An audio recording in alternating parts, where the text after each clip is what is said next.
decides Malaysia's growth priorities. We talk to top government leaders driving the nation forward. Discover how they are empowering Malaysia and advancing Sarawak only on Decimal Point. What we do today affects 25, 30 years down the road. It's important that we tie up as many of the ministries and agencies so that we all work in concert because it's not a single entity that actually can make the difference by itself.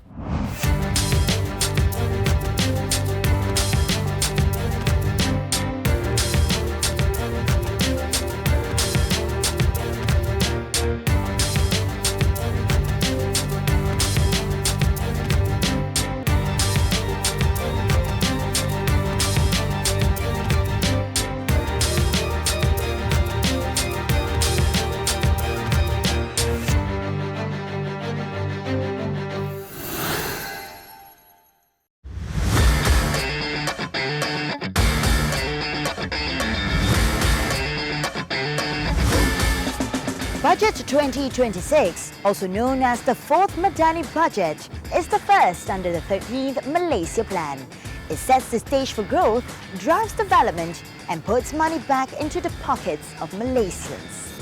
In this episode, we are honoured to host two key figures who played major roles in shaping these blueprints for the nation.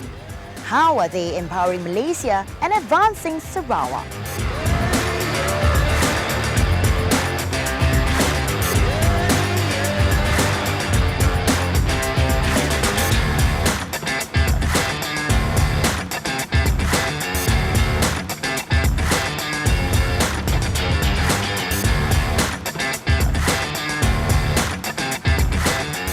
Thank you for spending the time with us on an exclusive interview with Decimal Point. We know that you have an illustrious career before this, spanning in both the corporate and public sectors. I mean, by Petronas, Shell, EPF as well. I mean, how does these experiences, on a personal note, Dato' Sri, prepared you for your role in the Ministry of Finance? I mean, what are the key differences between these sectors? And also serving in the government and solely as a cabinet member, Dato' Sri? No, I've been blessed and God has been kind in giving me lots of opportunities, spanning both corporate, Shell, Petronas, then moving on to government service, whether it's owned by Khazanah, whether it's owned by Equinas, and also now directly within the government. And I think it's in these experiences that I've had, it's allowed me to also understand the issues from an economy point of view, what needs to be done, and how to cushion blows along the way for both corporates but also for rakyat. I think the big difference between corporate and also working within the government itself now, because in government we focus on policy making. So in policy making, the consequence of your decisions is very long tail, right? So what we do today affects 25, 30 years down the road. So in order to put the right policies, you need to do your diligence well. You need to work out who's affected and what needs to be done. And also within government, it's important that we tie up as many of the ministries and agencies so that we all work in concert because it's not a single entity that actually can make the difference by itself. So I think that's the big difference that I've had in transitioning from corporate to government life. But it has been very, very fulfilling. What you have learned also from both corporate and government, I mean, that's how the difference is seen undoubtedly also in your contribution in these sectors as well. Dato' Sri, many Malaysians associate MOF with the annual budget. Now, all about the numbers, all about how much we can spend and everything. I mean, most Malaysians would relate to that. But what about the broader scope? Could you share what's the broader scope for the Ministry of Finance and personally for your own key focus as well? No, I think the budget is actually what people visibly can see, because every year there'll be a big budget speech, and money is given to every kementerian to be able to do things for the benefit of the rakyat. But actually within the ministry itself, we actually also oversee quite a lot of agencies and entities below us. So in order to make sure that core infrastructure things are managed well, performance is actually done in a particular manner, And also we run lots of schemes in order to support the growing of the economy. I'll give you some examples, right? So within MOF, we oversee our Prasarana, which is the trains, KTM, because they are all underneath MOF. So the focus there is about how do we deliver great, excellent service to the rakyat. But we also run support schemes like our SJPP scheme, which is providing guarantees to industry so that they can raise financing in a cheaper form and get support to actually grow the industry. So one of the key focus of us is actually not just about how I provide money, but actually how do we actually catalyze the growth of the economy by giving the right nudge to allow industry to prosper and grow. So the focus is actually that in a particular mode. The other one is, of course, like most people are aware, is actually how do we make sure that the books balance in a particular form. And one of the key reforms that we've been trying to do is reduce deficit. Because deficits, if it's led to grow and grow and grow, puts future burden to societies that will come. Yeah, it's not fair for the current society to actually spend whatever they need to do and tell our grandchildren and children, so I'm sorry, you pay the bill. So one of our key roles is actually to make sure that we've provided the right sustainable financial reforms necessary to make sure that Malaysia is sustainable forward, and working together with other ministries to make sure their activities are actually supported. So working with economy, working with MITI so that trade investments grow in Malaysia, the economy is restructured in a particular form, and providing support or incentives to make sure it turns into things that matter to the rakyat. Right, and you pointed out that, MOF is just more than just the books. I mean, economy and the people, policies and rakyat, they're all integrated together as well, and under one roof, actually. And MOF is optimistic all the time about this and seen as a key catalyst for growth in the development of the nation as a whole. Dato' Sri, I agree to that. And of course, circling back, 2025 is definitely a unique year for you, Dato' Sri. I mean, you've dabbled between two roles as well, serving both as in the Ministry of Finance and also the Acting Minister of Economy. Now, you oversaw the preparation of Budget 2026, which is under the fourth budget under the Madani government, and also which is also the first budget until the 13th Malaysia Plan up until 2030.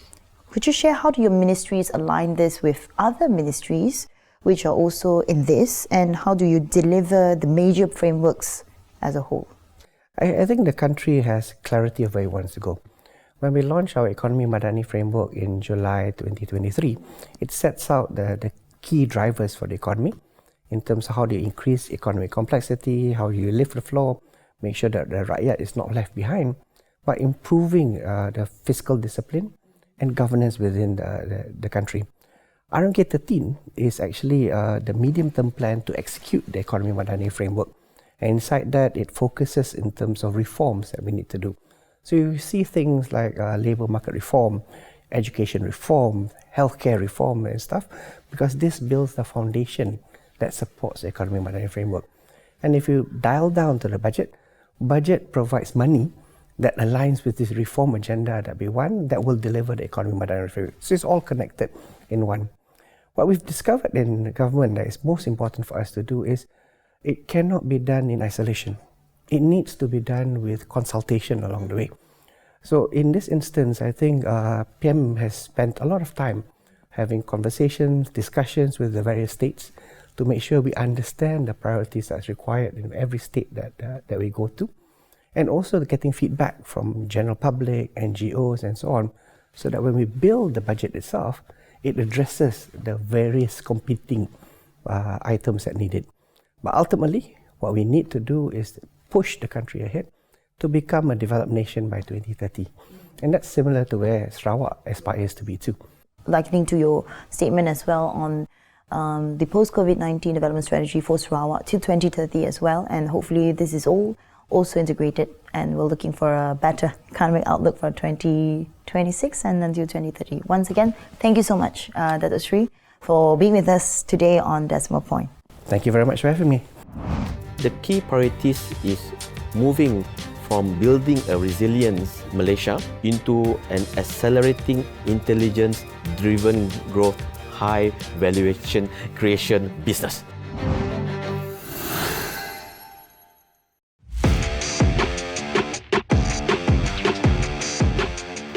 microfinance plays a central role in steering Malaysia's economic direction. From national budgets and fiscal disciplines to ensuring growth translates into real impact for businesses and households. But the national policy does not stop in Putrajaya. Its success is ultimately measured on the ground in states like Sarawak, where federal strategies intersect with local priorities, developer plans and the daily lives of the people. Using our resource to create something new. That's why I go for hydrogen economy. And perhaps Sarawak is in the front line on hydrogen. I was invited to speak overseas on this hydrogen. In fact, last week I was in Bangkok. Now we're talking about water. You know, I was expressing, giving my views on water because water will be another important commodity. You know why? Because people are now depending on AI. AI is accumulation of data. And data is stored in data center. Data center needs power and water. So water in 5 to 10 years time, I think will be another important commodity.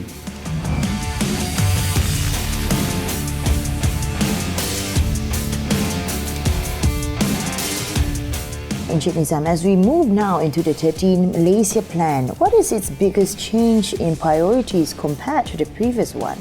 So the biggest change in the priorities of Malaysia enters the 13 Malaysia plan is that it's a shift from recovery and structural realignment towards a value creation and evolving around artificial intelligence. While the 12 Malaysia plans focus on rebuilding the resilience after COVID-19, the strengthening of social protection, laying a foundation on the digitalization is considered, not to say done, but I mean we have done that 5 years. So now is the new 13 Malaysia plan. So the artificial intelligence, as I mentioned, now is considered a central enabler.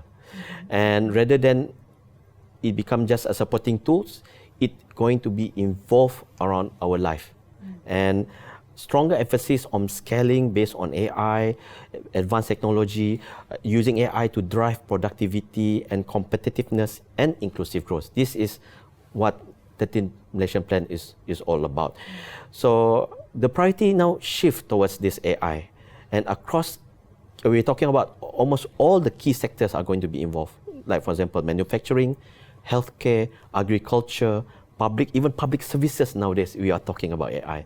Like for example, the state government of Sarawak is now going to establish the Sarawak Artificial Intelligence Center themselves. And they're using AI as the backbone of their operation. We can see they're going to set up a data center for them. So data center is another key point. As mentioned by Yang Amat Berhormat Premier Sarawak, data center is going to be the next goal. So we can see that now the government even shifting their own operations into artificial intelligence. So from the business perspective, especially the MSMEs, the focus is on it's not just about the adoption of grants and digitalization anymore. They have to use deep capabilities and industry-ready AIs by either upgrading their systems, by empowering their staff, reskilling them so that they are able to maneuver by AI's technologies, and they have to be prepared and ready to use this AI. And in summary, the key priorities is moving from building a resilient Malaysia into an accelerating intelligence-driven growth, high valuation creation business. So that is a bit of a mouthful, but that's where we're going in the next 5 years. Yeah. When we talk about the 13 Malaysia plan and its spillover effects, are you saying that Sarawak's success under this plan, especially in sectors like green energy, is also critical to Malaysia's broader economic strength? The way I look at it, the Sarawak success is actually depends on the leadership themselves. You can see Sarawak is a bit different compared to other states, and I just would like to highlight that a lot of the initiative taken recently is because we have a bold leader. I really dare to say that the leader of Sarawak, especially Yang Amat Berhormat Premier Sarawak, is quite bold in participating on new uncharted area. Like for example, green technology such as hydrogen, this methanol, carbon captures. These are not your typical jargons used in a typical budget, nor in a typical, daily government jargons. So when they talk about economy, but when I look at when I attended recently the Sarawak Budget Conference 2026, I noticed that what Premier Sarawak have mentioned about his initiative, it is a success that you cannot deny, especially when you are willing to go to find the money, you're willing to go around to find the technology, and you are willing to train the people of Sarawak. And these three factors combined within the budget, the 30 Malaysian plan, evolves into an economy. So that is bold for me, because all of this requires money. It requires money, and Yang Amat Berhormat Premier Sarawak knows where to find it. So that is bold leadership. Yeah. If Sarawak prosper, Malaysia will also prosper. If Malaysia prospers, Sarawak will also prosper. So we have to look at it in the context of number one, country, and in what level the federal government can support the state so that state can grow.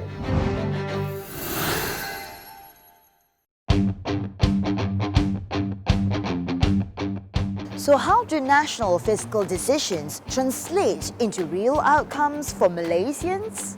At the heart of it, what do Malaysians expect from our leaders when it comes to uplifting livelihoods and strengthening the nation's success?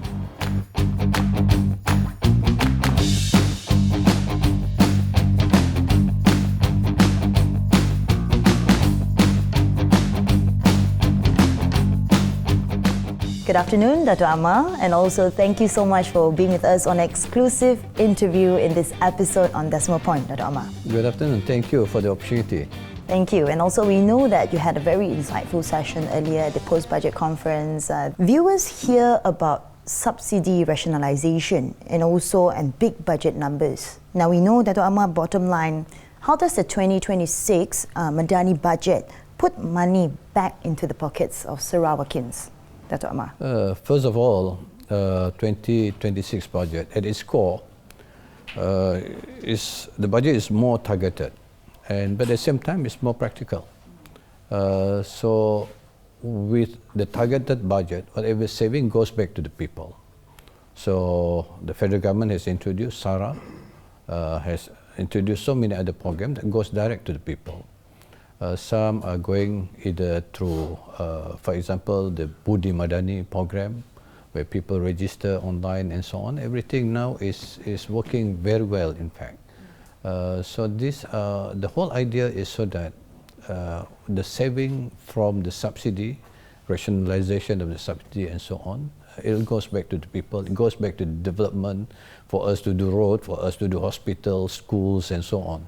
This will be the way forward, and you can see that what we have achieved right now, not only in terms of physical development, but also cash in hand of the people. End of the day, people are spending, and it goes back to the economy, and so these are the things that we're looking at. And the public per se, they are more concerned on how much they spend and what they can spend. Now this year, Dato' Amar, Sarawak has a very strong state budget, but some ask, why does Sarawak still need federal funding? I mean, is there a risk of overlap or duplication, Dato' Amar? Under the Constitution, it's clearly spelled out. There'll be a responsibility of federal government, responsibility of the state. They also join responsibility, both federal and state.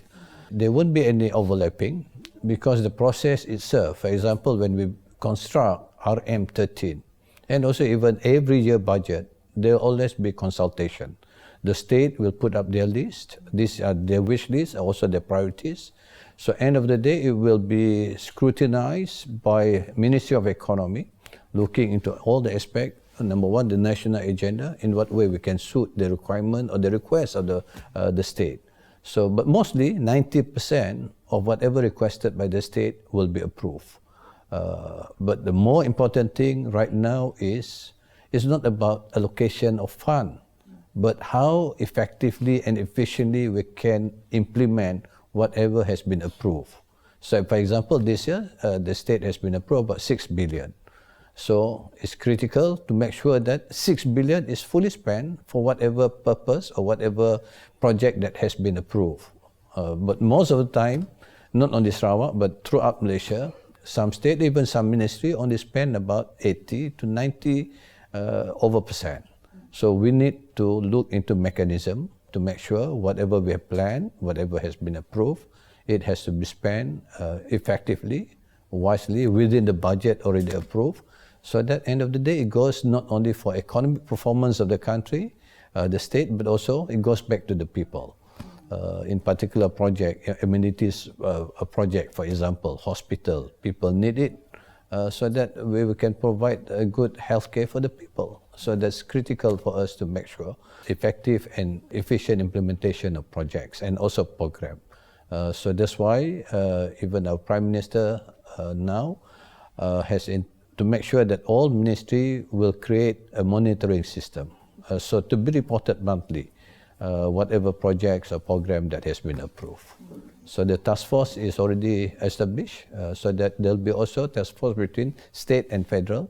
The committee will be looking into how we can implement all the projects in future. I see. And also, yes, you also touched on a lot of projects, especially in the sectors in Sarawak, the growing need, and also new energy sectors as part of the vision of our 2030 as well. Also a bit similar to the 13 Malaysia plan.